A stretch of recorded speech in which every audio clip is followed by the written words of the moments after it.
Talktainment Radio, worldwide sound. Talktainmentradio.com. We give you a reason to come.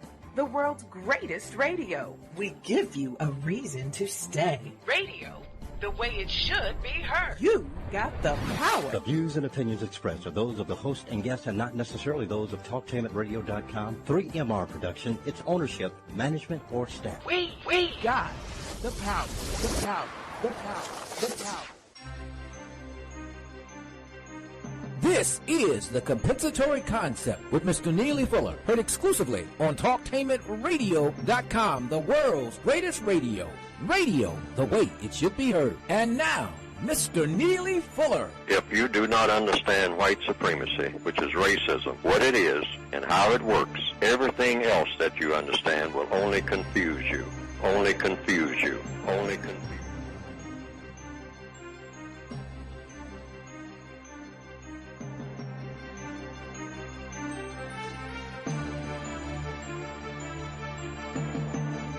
This is The Compensatory Concept with Mr. Neely Fuller Jr., heard exclusively on TalkTainmentRadio.com. Radio, the way it should be heard. And we thank you for joining us in the year 2014.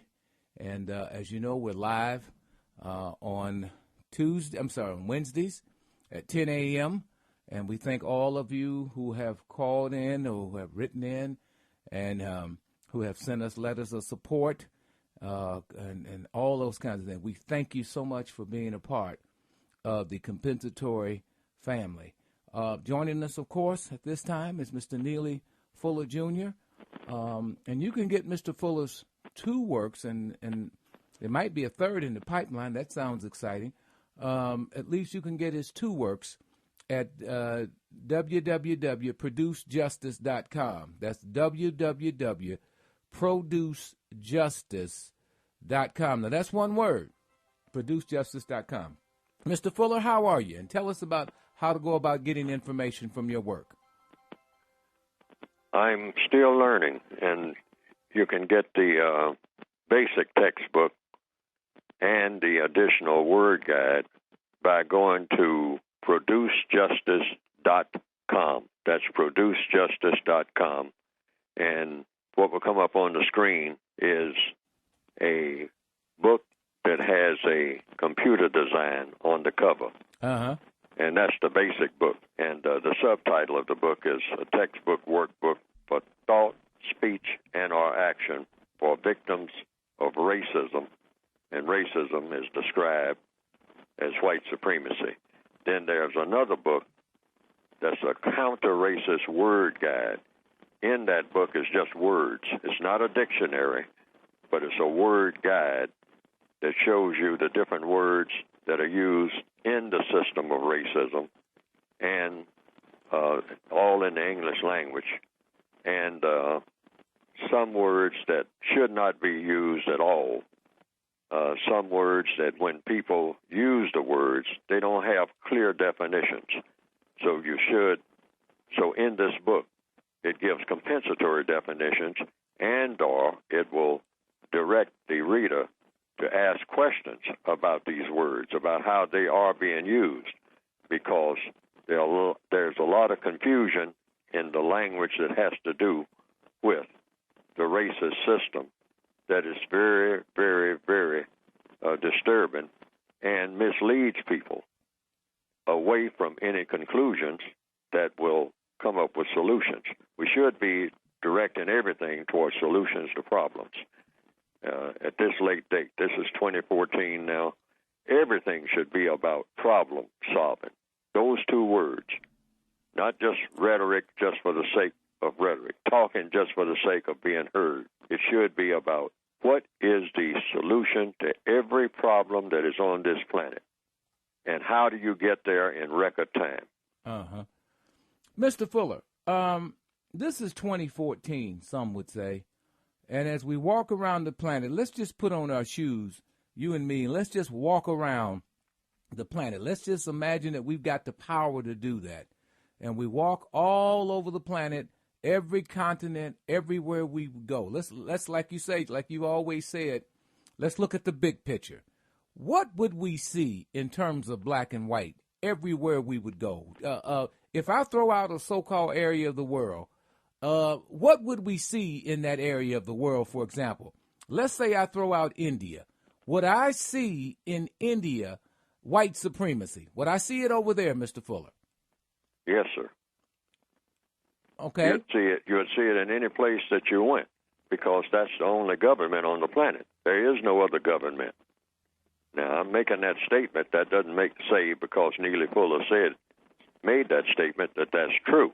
So I always ask people or request of people, whatever I say, particularly when I make a statement like that racism, the system of white supremacy, is the only government on the planet.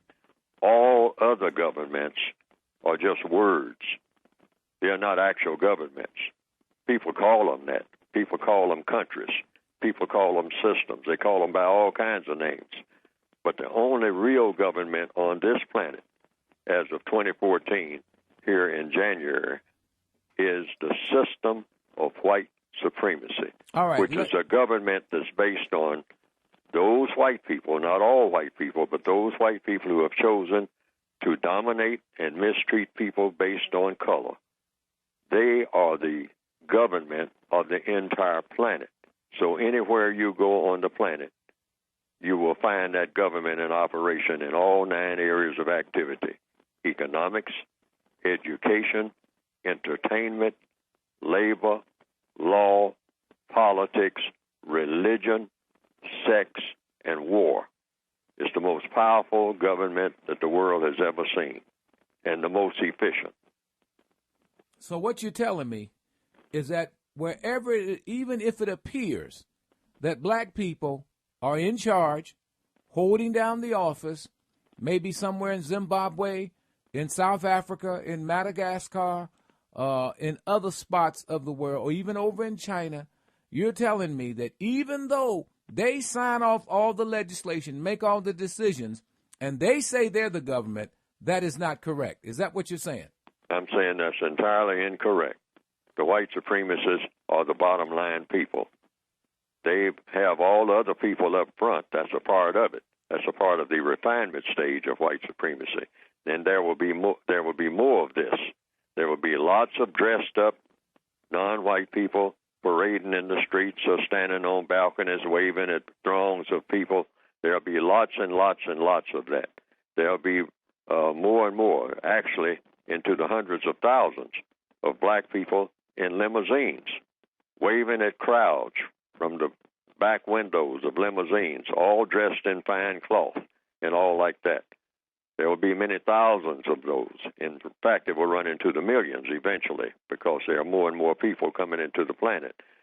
But then there will be hundreds of millions that won't have a biscuit if this system continues, because that's what the system generates. It's all a matter of percentages. Like any business, the business of racism is a fraudulent business. It's a business that's very powerful, but it's a gangster business. And it's based on gangster business principles, meaning you have a relatively few people. That's when you say relatively few, you're talking about the number of people on the entire planet. And so it won't look like a few when you're going around photographing everybody, but photographing a few, that is. And when you say a few, you might run into the millions. So you will have the grand illusion that a lot of people are prospering in the system of white supremacy. But when you look at all of the people on the planet, you will see that it's not a lot. It's hardly even honorable mention the number of people who, even though running into the millions, are doing very well, people of color, living in mansions, you might say, riding around waving at crowds and receiving awards and going down red carpets and whatnot and dressed in their finest. I call it the black faces up front syndrome. And you'll see more and more and more of this. Lots of hoopla, balloons, fireworks, you name it. They'll have it. Gold carpets, they have it. Luxury liners, they have it. But when you look at the hundreds of millions, they won't have not anything at all. They'll be suffering and worse than living, you might say, if you can call it living, in conditions that are worse than animals throughout this entire planet. And the white supremacists are accelerating this program. And you do it through one of the main instruments, what they've always done. If they want to capture a lot of people, they do it through the minds, through the educational systems, through the nowadays, the television, and all kinds of ways of communication now. They're putting that pedal to the metal. So in spite of the communications infrastructure, the message stays the same. The message stays the same. And they will have more and more what you might call black icons, just like they have done with the late Nelson Mandela. Mm-hmm. And no criticism of him at all should not be, or Martin Luther King, or anyone else of color who has made a large contribution, who has tried to solve the problem and whatnot. But the white supremacists, they will look at all of the people who have tried to do something. Adam Clayton Powell, Albert Luthuli, Tom Mboya of Kenya, Jomo Kenyatta, Patrice Lumumba. Now, Albert Luthuli was a Nobel Prize winner, wasn't he? Yes. Yeah.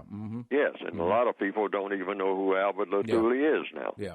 But see, but the white supremacists, if they want to, they'll resurrect his popularity and whatnot and put it on the large pictures and say about his history and his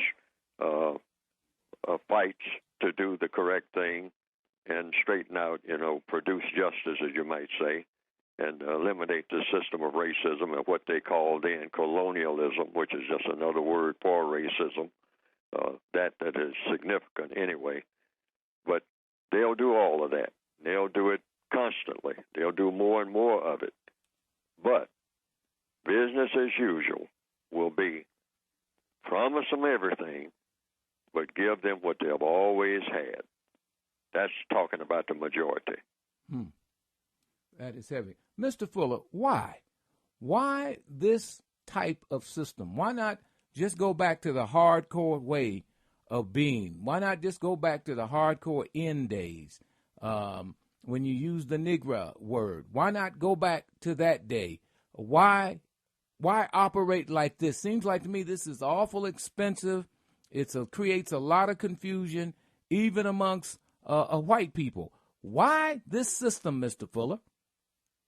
Well, it's like what was depicted in Godfather 2 with Hyman Roth and Michael Corleone sitting in Florida, having a little chat about the future. And Mr. Hyman Roth says, nobody wants bloodshed anymore. It doesn't pay. If you can avoid it, if you can avoid a war, you might have to whack a few people every now and then, or drone them to death, or something like that. But generally speaking, we want a smooth operation. Let's all get on the veranda and stop all this squabbling among ourselves, which the system of white supremacy is a criminal enterprise. And so let's sit on the veranda here in Cuba or someplace, and let's bring out the cake, and everybody get a slice, and that will be symbolic of everybody's going to share, in all of our operations in the future, and everything is going to be smooth, and so sit back and eat your cake and enjoy it. Everybody's going to get a slice and give me a small piece. See, that's the white supremacists' new philosophy, the refinement stage of racism. Now, how long? And that's what they're telling the white people of the world. Right. See what I mean? Because they're having squabbles among themselves, just like they had a so-called civil war over who's going to be in charge of the slaves. And how best to handle slaves. What do you do with them after you've had them and you're ready to kind of throw them away or disperse them or whatever? How best for the future? Because you got to think about the future if you're going to keep this enterprise going. Now, the average white person born into the system asks the same question that the average non-white person ask. You're born into a system that's already been in place. So a white person would ask, what kind of system do we have in place? What is this all about, Father? What's this all about, Dad? Mom? And say, well, unfortunately, some of them very sympathetic toward black people, the non-white people of the planet, say, unfortunately, our ancestors set this up, and we're a part of it. It's been passed on for generation to generation, and we just don't have a better system. We're working on it. We're trying to come up with a better system, hopefully a system called justice, but it's kind of difficult to get there when you have all these conveniences in a system that works very well. The system of white supremacy works better than any form of government that the world has ever seen. It really does. It's very productive when it comes to material movement. In other words, arranging materials. But it's not productive when it comes to arranging people. It destroys hundreds of millions of people in order to get trinkets, in order to get lipstick and fingernail polish, and just, and also heavy equipment, farm tools, automobiles, airplanes, rocket ships that can go all over the space areas. It's a very efficient system when it comes to that. But it leaves hundreds of millions of people on the factory floor. In fact, it's gearing up to even take care of dogs better than it does people, because there are huge numbers of white supremacists who believe that a dog is really better to have around than a non-white person of any kind. And that's deep. A lot of non-white people have come to believe that. That's true. Mr. Fuller, under what conditions, because I know you've analyzed this very closely, under what conditions would refinement stop? When would they say, all right, enough of this, we got to go another direction? Under what conditions would this happen? Well, when you think of a better system, and the better system has been thought of, but it hasn't been taken seriously. Everywhere you'll see, all over the place, you'll hear the word, and I write about it. Everybody writes about it. I didn't invent the word justice, but it has no legal definition, and I didn't find that out until 1994. There is no legal definition for the word justice, so I gave it a compensatory word that I think will hold up and stand the test of time. I think it will, and if it doesn't, when someone comes up with a better one, I will grab that one, because we need a definition. If you don't have a definition for a word, you're really just grasping for air. You don't really know what you're doing at a certain point. You don't know how to measure what you're doing. So the definition that I came up with after I heard about it not having a legal definition in 1994, up until then I'd been calling it, in a compensatory way, balance between people. But that's not definitive enough. That's almost like another slogan. So I said, hey, you got to tell people something that they can grab hold to, something they can measure. So it took me about a year to come up with a compensatory definition for the word justice. And that is two parts: guaranteeing that no person is mistreated. That's part one. Part two is guaranteeing that the person who needs help the most gets the most constructive help. And when you put those two together, you can always measure what you're doing each and every day, in every setting. Even if it's just 10 people in a room, you can always measure who is being mistreated. If 10 people are in a room and people are moving around, interacting with each other, you stop what you're doing every now and then and look around and take a survey and say, now, wait a minute. We're all moving around among each other in this one room, 10 people. Now, is anybody in this room being mistreated while we're doing all this moving around? Is anybody's toes being stepped on? Is anybody being given more coffee breaks than somebody else? Because that's mistreatment, okay? Then you ask the other question: is there anybody in this room who needs help the most. Everybody in this room needs help because all the people on the planet need help, whether they're white or non-white, male or female, whatever. Everybody needs help. Every animal, every bird needs help. All day long you need some kind of help. But then there are people who are not being helped because everybody else is being helped and they're being overlooked. So you say, after a little while, you take a survey and look around that room of 10 people and say, wait a minute. Now, we have checked to see if anybody's being mistreated, so nobody's being mistreated overtly, but maybe somebody's being mistreated on the back end of it because there's somebody who's being left behind here. I mean, everybody got paid last week except Mary.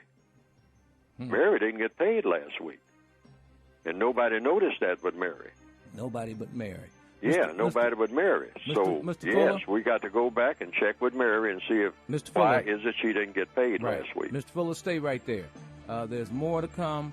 We're going to get to why, under what conditions will refinement change and we'll see a resort to the old ways. We go where you go. Download the new Talktainment Radio app to your Android, iPhone, or tablet. Now you can take us wherever you go, and it's free. Download today. The world's greatest radio, the way it should be heard.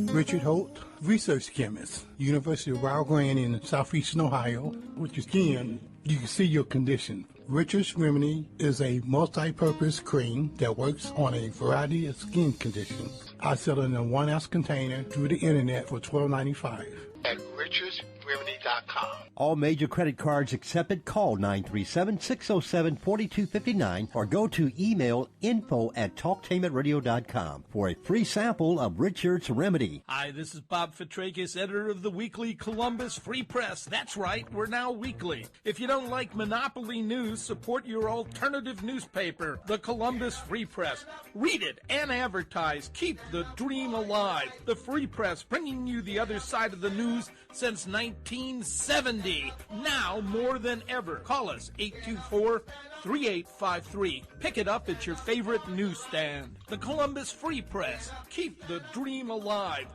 Hi, my name is Shiva Karfania, and I'm with Panache Fitness, and I'm here with your Fit in a Minute tip for today. The app hazard. A 2012 report found that more than 20% of the 1,500 apps examined claim to treat or cure a medical condition. That's what's worrying the FDA, is that they don't always live up to those claims. Few of the health apps available today are research-based, yet consumers are turning to this co-pay-free advice in droves. Last year, an estimated 247 million people downloaded at least one mobile health app, and another recent study found that smartphone owners have turned to their devices with medical questions.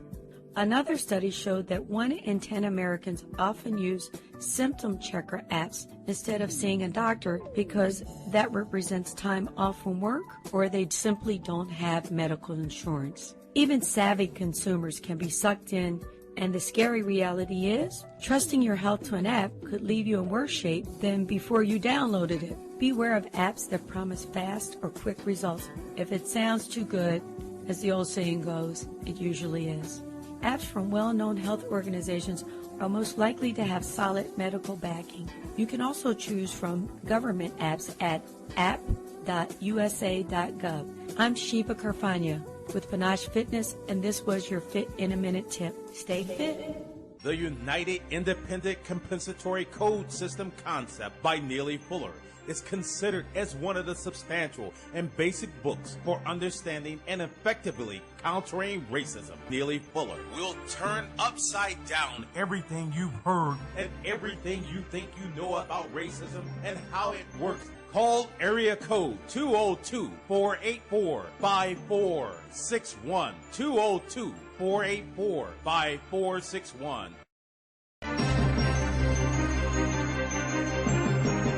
This is the compensatory concept with Mr. Neely Fuller Jr., heard exclusively on TalkTainmentRadio.com. Radio, the way it should be heard, the world's greatest radio.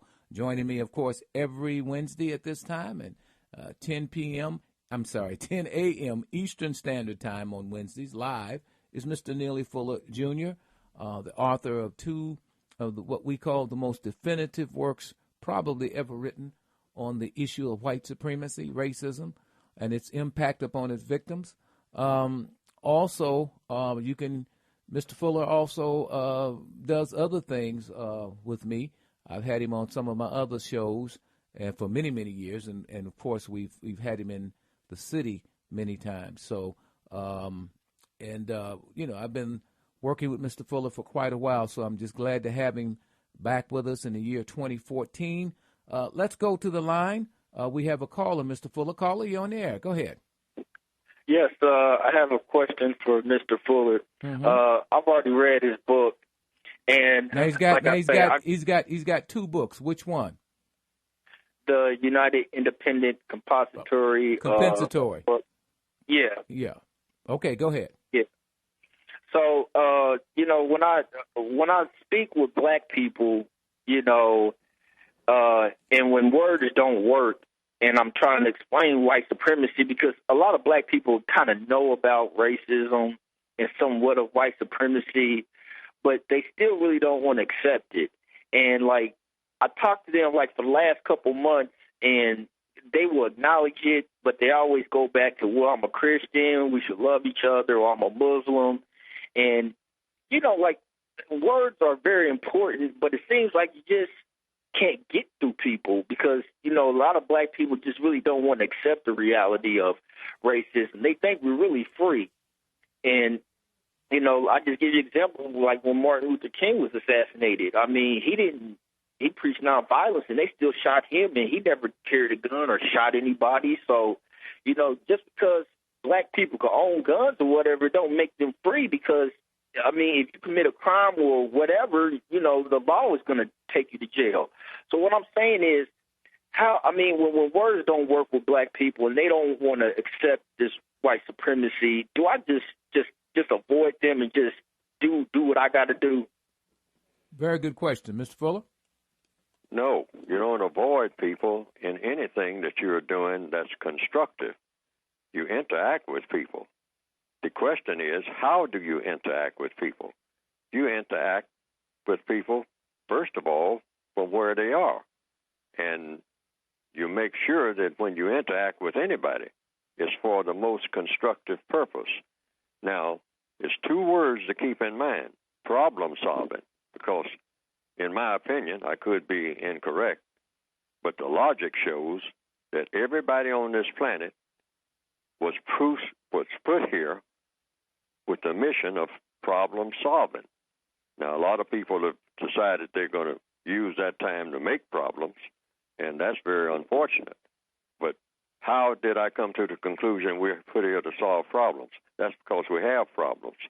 So the way you approach black people when you're talking to them about racism, which I say is the biggest problem that the world has ever seen, even in 2014, it's the biggest problem on this planet right now is racism. If anybody has a problem, it's because of the system of racism, because that's the only government on the planet.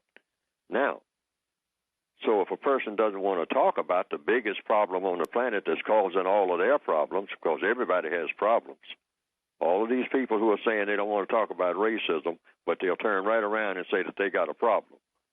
And if they're exactly. black and they're walking on this planet and they're saying, oh, yeah, I got a whole lot of problems, but I don't have time to talk about racism, well, you're not really solving your problem, because that is the cause of every problem you have ever had. If you're black and you're breathing on this planet right now, that is the cause of every problem you have ever had since you have been on this planet. Now, that statement is either true or false. Now, but maybe that's not the way to talk about it. If a person doesn't want to talk about it, you can't force people to listen to you, and you shouldn't just walk away and leave the problem there because it just continues. You're trying to solve the problem because that's the mission. That's everybody's mission. That's my mission. Trying to solve the biggest problems and then after that start working on the smaller problems. So, how do you approach it? You say, okay, Willie, You don't want to talk about racism. You say you're tired of hearing it and all like that, and tired of having people whine to you about it, and it's a boring topic, and you'd just rather talk about baseball or football or something else because you're tired of hearing all this racism this and racism that, and you're sick of it.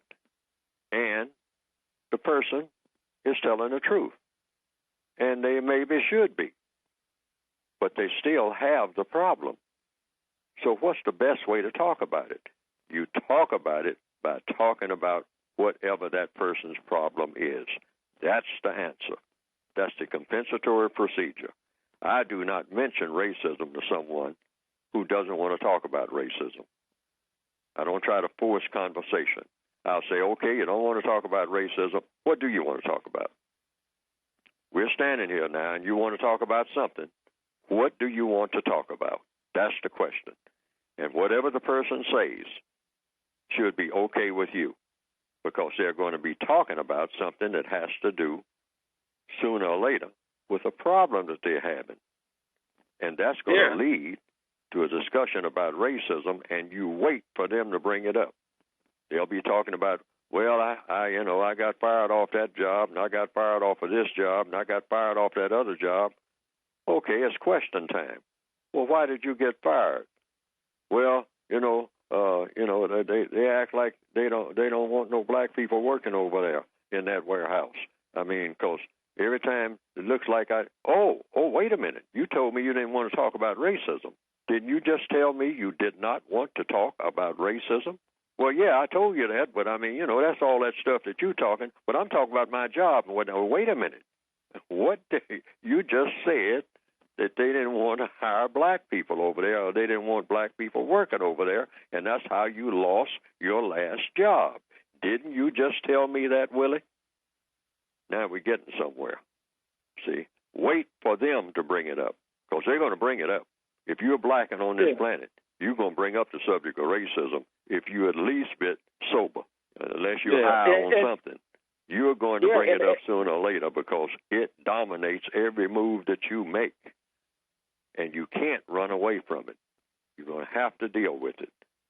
So if you don't want to talk about it in terms of white and non-white, the scientific way of talking about it so that it makes you feel better, talk about justice. Justice means guaranteeing that nobody's mistreated. Because if you start talking about guaranteeing that nobody's mistreated, you're going to be talking about racism anyway without even mentioning it. I used to do that when I was on the job. I would be a person who would be the last person to talk about racism, even though I'm chomping at the bit to talk about racism. I would just talk about justice, because that's the easy way of talking about racism. A white supremacist who is sitting around that table and you start talking about justice, they know that you're talking about racism, but they are not going to interject it at some point unless they get angry and lose their temper. Because then they may raise the question around that table. They're saying, are you saying that we're prejudiced here? Are you saying that I'm a racist? And you say, sir, no, I didn't say that. I'm talking about justice. I'm talking about people being mistreated. And there are certain people here in this warehouse who are being mistreated. And I'm one of them. And I will cite the details of the mistreatment. Number 1, number 2, number 3, number 4. And unless we believe in mistreatment here at this illustrious institution, sir, and always be polite. Always be polite. Don't shout. Don't curse. Don't name call. And certainly don't accuse anybody of being racist. Just talk about mistreatment. Who's being mistreated? And who is not getting what they should be getting, meaning the help, the constructive help that they should be getting. That's how you do it on a job. Don't even mention racism. Wait for somebody else to bring it up, because sooner or later, all roads are going to lead to racism anyway. Yeah, because I have black people that are religious, that are Christians, and they will say it, but they say, well, I'm just going to leave it in Jesus Christ's hands, or the Lord will take care of it. They'll say something like that. Okay, let's stop right there. When they say that, then they'll say, okay, what do you mean by you believe in Jesus Christ taking care of it? See, all you need to do is just ask questions. The questions and answers will take you right where you need to go anyway. You don't ever get frustrated in any conversation with anybody, because all you have to do is ask enough questions, and when enough answers come, and don't help people with the answers. That's another thing. Never help a person with the answer. If a person makes a statement, well, Jesus will take care of it, then say, okay, Jesus will take care of it, okay, by doing what? And is there anything that Jesus wants you to do? That's two questions. And then sit back and wait. And I'll guarantee you that the kind of answers that you get will lead that person to right where you need them to go. I'll guarantee you, all you got to do is just keep asking enough questions. And you will know what questions to ask by the last thing that the person said. Just like the illustration you just gave. This is the way it will work. The person will say, I don't want to talk about all that race stuff. I'm a Christian, and Jesus will take care of me. Okay?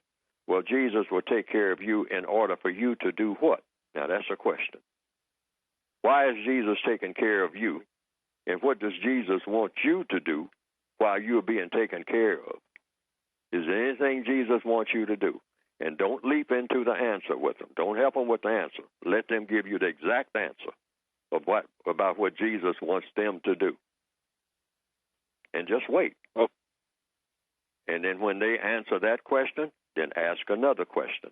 And then ask another question. Because all solutions to every problem in the universe is a process of nothing but questions and answers. That's a law of the entire universe that was put here by the creator of the universe. Questions and answers. It'll take you right where you need to go. Okay. Okay. Did that answer your questions? Yeah. Because it, like black people are so religious, and I just said, well, before it's all good to be about being religious, but this color thing has got me so confused and upset that I just want to close off and move somewhere to the mountains where ain't nobody. Now let me ask you something. You said confused. What do you mean by the C word? Well, when I say confused, it's like I know it's here, and I don't understand why I could see it after I read Mr. Neely Fuller's book. I could see it. I could understand it. I never graduated from high school. I know kind of more how it works. And I got parents that are educated, that got degrees, and they don't ever really want to talk about it. And they are Christians, and that's kind of confused. Now, somebody can be educated to go to college, have degrees, but they want to avoid this racism. They don't want to never talk about it. My parents are school teachers. They don't ever want to talk about it. Well, hold on for Mr. Fuller. He's bringing up something very significant. You want to respond to that? Yes, I just said it. I just said it over and over again. Always talk about the subject that the person wants to talk about. I don't care if it's nothing but baseball or football and whatnot. Let them talk. Even if you're not interested in the subject, let the person talk. But when they get to the problem part of the conversation, and many people do like to talk about a problem that they have, now we're stepping into the arena. The minute that person started talking about a problem, even if it's just they can't get a babysitter today, all right, they're talking about a problem. Well, why is it you can't get a babysitter? So you go into the question mode then, Well, I need a babysitter because I need to get to church, and I can't get to church because I'm a Christian and I believe in Jesus, but I can't get to church because I need a babysitter. Well, why is it that you need a babysitter in order to go to church? Well, I don't want to take the baby because when I take the baby, the baby makes a problem. Here's that word problem again. By, I have to keep getting up and leaving and going, to change the baby or whatever, or the baby makes noise. My baby's real noisy and whatnot, and that annoys some of the other worshipers and whatnot. You say, oh, the baby is a problem in church. Okay, so you got to have a babysitter so that you can go to church, so that you can learn clearly and don't disturb other people while they're worshiping, while someone takes care of your baby. someone who presumably is not in church. Okay? All right? Mr. Okay, Fuller, let's keep Mr. going. Fuller, Mr. Fuller, hold it right there. All Hold it right. right there. I'll give you a chance to finish up. Stay right there. More to come on the compensatory concept with Mr. Neely Fuller Jr., heard exclusively on TalkTainmentRadio.com.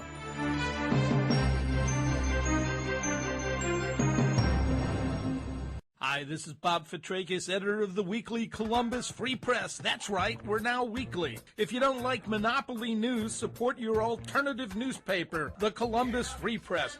Read it and advertise. Keep the dream alive. The Free Press, bringing you the other side of the news since 1970. Now more than ever. Call us 824-3853. Pick it up at your favorite newsstand. The Columbus Free Press. Keep the dream alive. We're cracking down on Medicare fraud. The health care law gives us powerful tools to fight it, To investigate it, prosecute it, and stop criminals. Our senior Medicare Patrol volunteers are teaching seniors across the country to stop, spot, and report fraud. You can help. Guard your Medicare card. Don't give out your card number over the phone. Call to report any suspected fraud. We're cracking down on Medicare fraud. Let's make Medicare stronger for all of us. Did you know that birthday parties help build confidence in kids? Yeah. Did you know that giving kids less sugar before bedtime helps them sleep better? Oh, totally. Did you know that friendly kids have more friends? Everybody knows that. Hey, guys, did you know that most people think they're using the right car seat for their kid, but they're not? I didn't know that.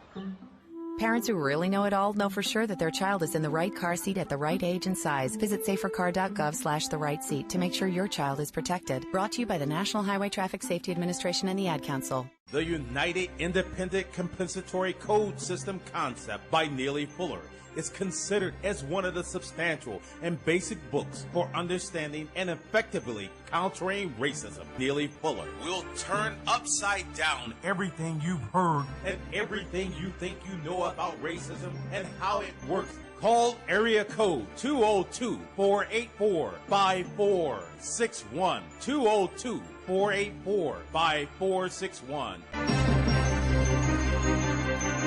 This is the compensatory concept with Mr. Neely Fuller, heard exclusively on TalkTainmentRadio.com. I'm Brother Kahari, sitting in with Mr. Fuller.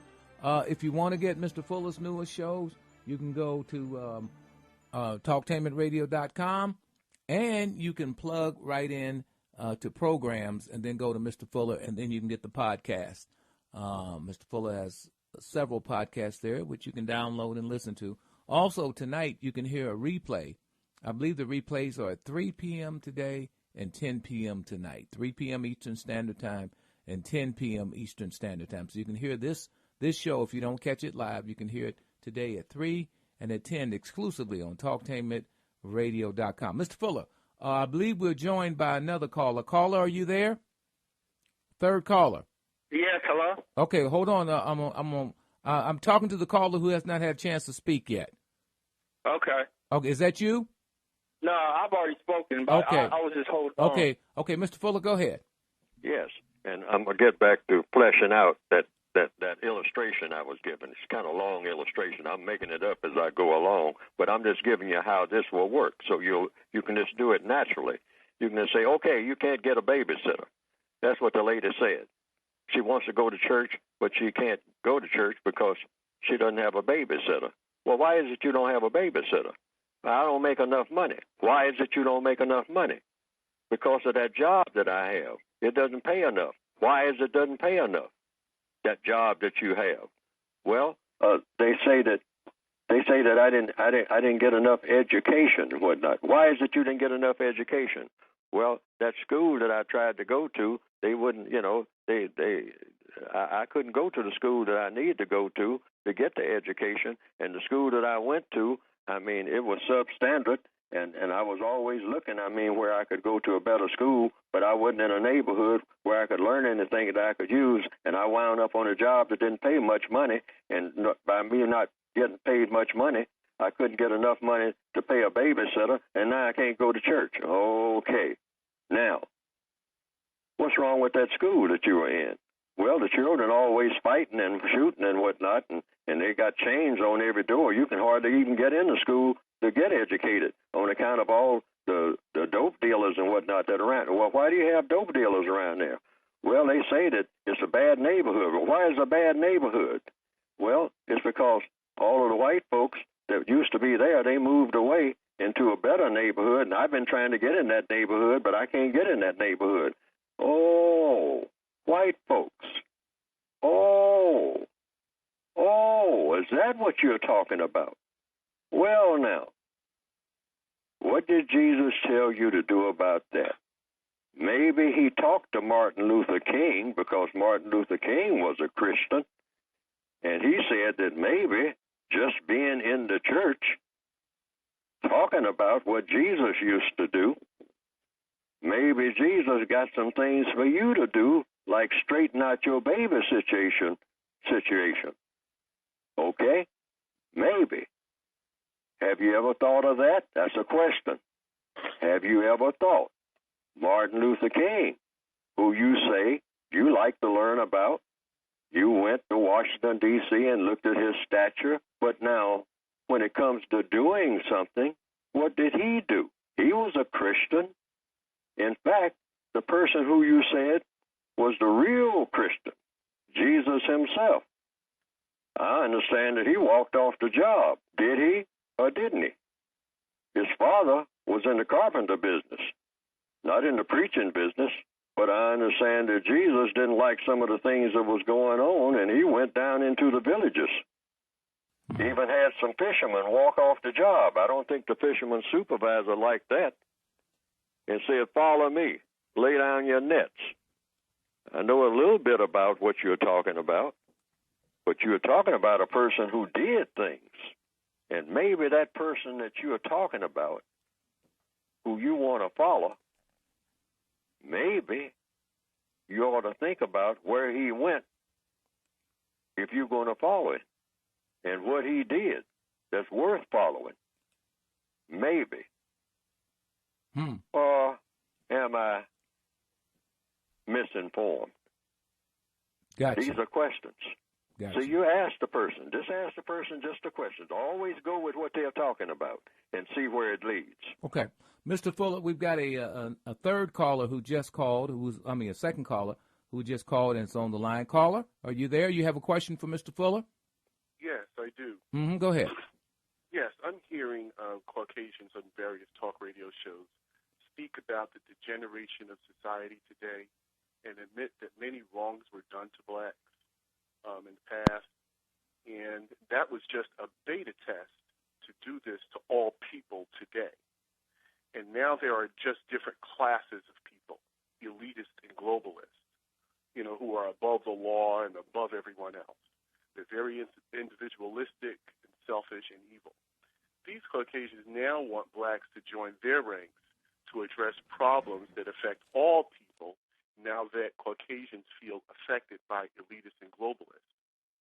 While the mindset of racism still exists, as well as the racist system and infrastructure still exist, my question is, should blacks who feel that they are victims of racism join the ranks of these whites who say, or these Caucasians who say, that all people are affected, and we need to address these elitists and globalists who feel like they're better than everybody? That's a very good question, Mr. Fuller, and that's pretty much what we're hearing with the terms like Illuminati and all of that kind of stuff. Mr. Fuller, go ahead.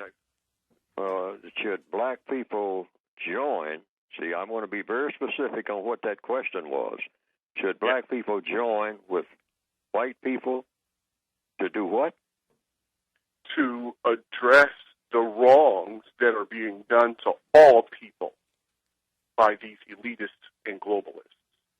Oh, the white people of the planet don't need to join with black people to do anything. True. Because if you're white, all you have to do is just talk to your neighbors. You don't have to talk to a black person about anything at all. And I've told white people that. White people that I've talked to. I said, you don't need to talk to me about anything. What do I know? I'm not doing anything. I'm not in control of anything. You don't need to talk to me about anything. You need to talk to your neighbors, your white neighbors, the people that you go hunting and fishing with. That will change the world instantly. Just that alone. Get them on the page with you.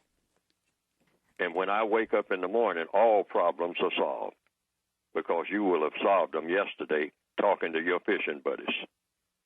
That's the way that's done. And everybody who's listening to my voice now all over the world can say that because that's how it would get done. Let's look at the logic of it. If a white person is talking to me, and many white people do come among black people and say, I sympathize with you people. I can see your misery. I'm photographing your misery. I'll even, ride the bus with you and share your misery. Okay? And, yes, it is miserable, and it is awful, and the situation is terrible. And we need to all join hands, like Martin Luther King said, and sing the old Negro spiritual.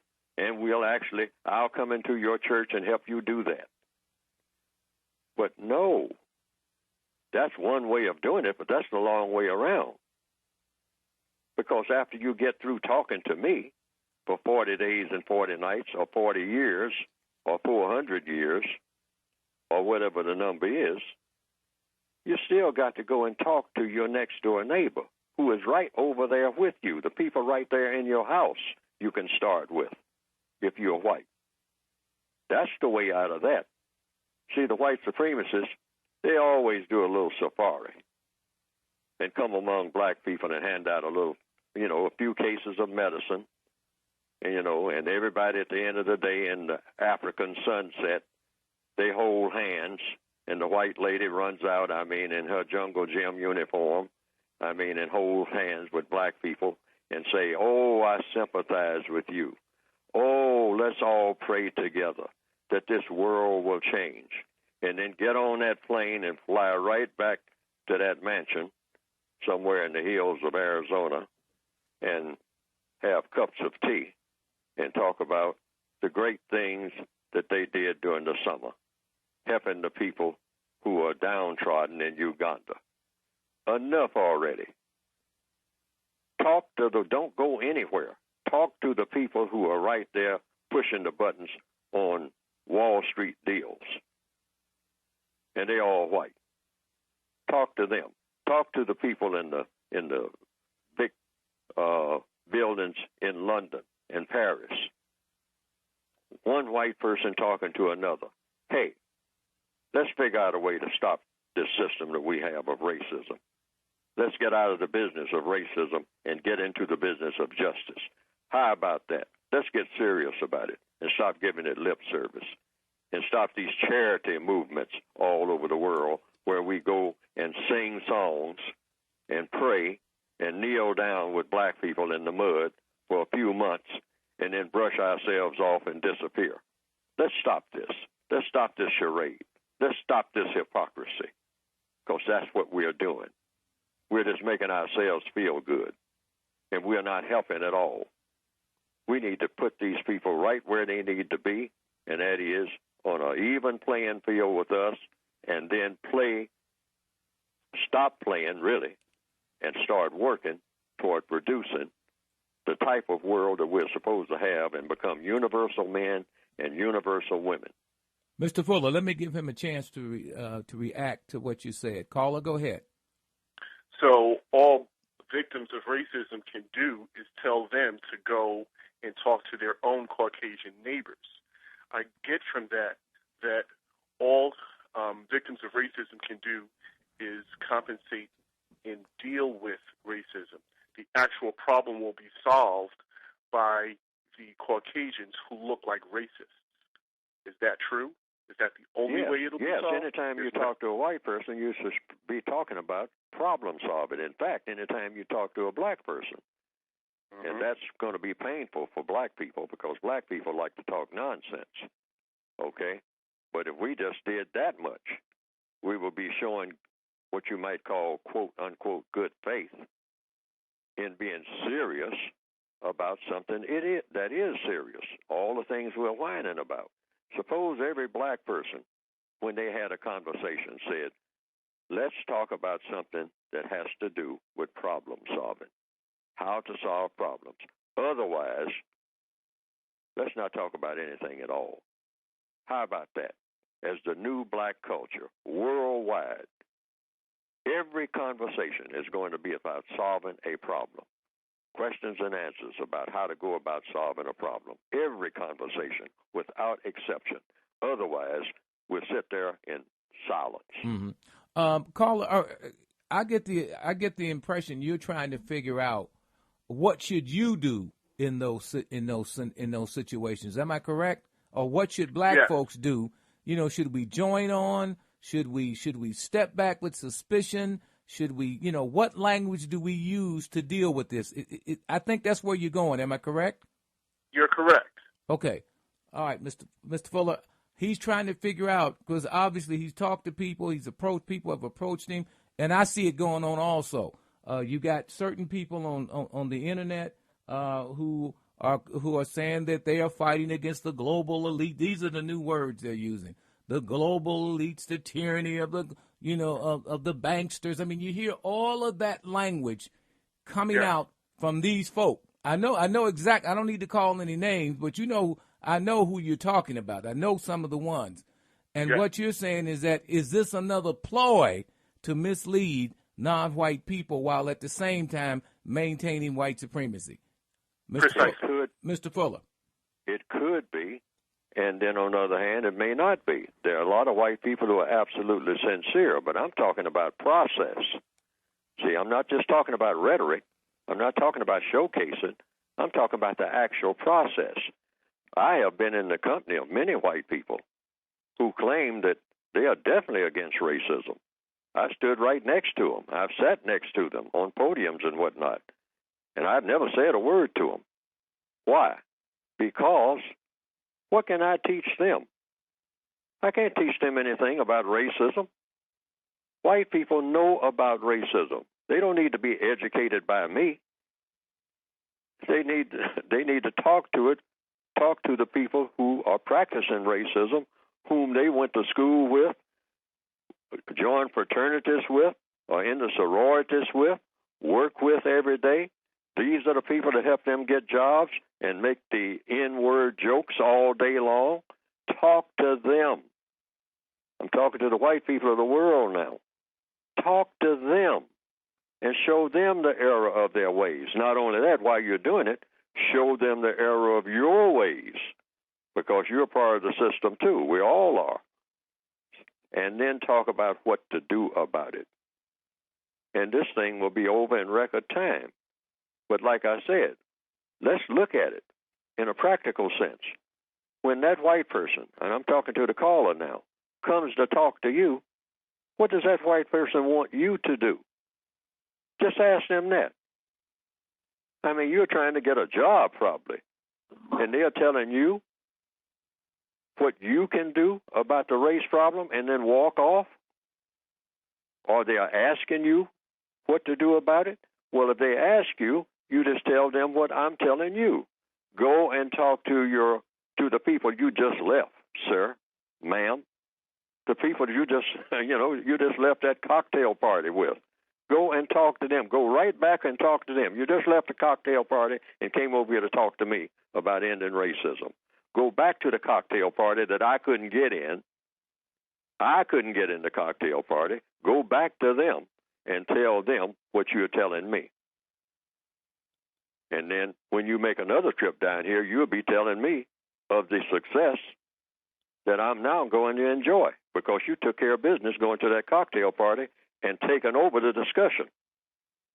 Instead of talking about how they're going to enjoy more of persecuting black people, which is what they were talking about at that cocktail party, and you went and turned it around and got them to talk about how they're going to help your black friend down there on the other side of town, it's a done deal.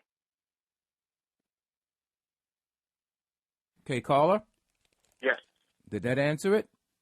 I hope so. Caller? Thank you. Okay, Thank appreciate you. All right, Mr. Fuller, we've just about run up against the clock. And, in fact, we have run up against the clock. Oh, goodness. Thank you, Mr. Fuller. Look forward. I'll talk to you on Saturday. And thank you. We'll look forward to seeing you, also talking with you next week on the compensatory concept. And thank you for listening to the compensatory concept with Mr. Neely Fuller. Thanks, Mr. Fuller. Thank you.